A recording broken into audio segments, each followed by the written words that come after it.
महालया श्राद्ध और नांदी श्राद्ध क्या होते हैं? महालया श्राद्ध का मतलब है कि जो तिथि होती है अपने पितरों की, उसी तिथि पर जो श्राद्ध किया जाता है वो श्राद्ध आम जो सब करते हो श्राद्ध कहलाता है। लेकिन जिन पितरों की तिथि हम भूल चुके हैं, तो ऐसे पितरों के निमित्त श्राद्ध किया जाता है लास्ट के दिन, जिस दिन पितरों का हम विसर्जन करते हैं।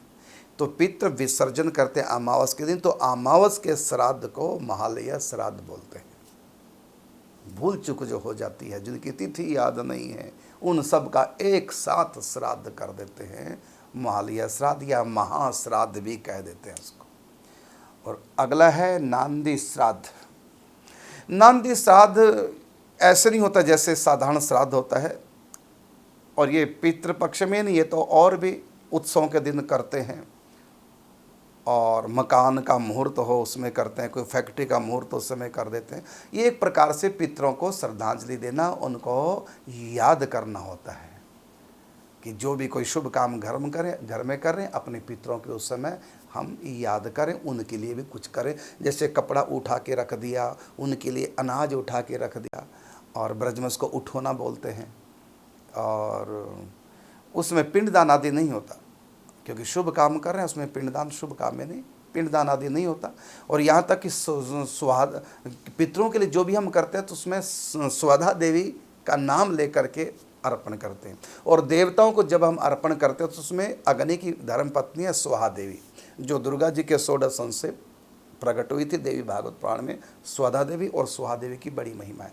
तो ये कह लिए कि देवताओं का जो डाक विभाग है, हम कुछ भी देवताओं को पहुंचाते हैं, तो उसमें डाक विभाग जिस शक्ति के अधीन है, जो मुख्य हैं डाक विभाग की, वह हैं स्वाहा देवी।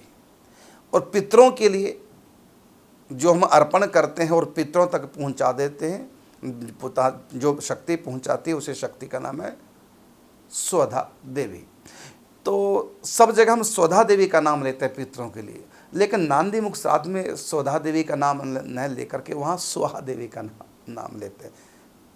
कारण क्या कि शुभ काम जब हम करते हैं ना, तो उस समय ये पिंडदान आदि ये सब नहीं होती क्रियाएं, तो इसलिए वहाँ स्वधा देवी का नाम न लेकर के स्वाहा देवी का नाम लेते हैं। और पिंडदान आदि नहीं करते नांदी मुख श्राद्ध में, नांदी श्राद्ध में उस समय कुछ भी उठा के, जैसे छिवारा है, दाख है, कोई फल है, इस प्रकार देवताओं के नाम से कुछ उठा के रख देते हैं। जैसे पिंडदान रखते हैं पितरों के नाम से, मैंने देवता का नाम ले दिया, पितरों का नांदी मुख श्राद्ध पितरों के लिए होता है, देवताओं के लिए नहीं। नाम आता है स्वाहा देवी का। तो जैसे पिंडदान हम रख देते हैं, ऐसे ही हम बेर और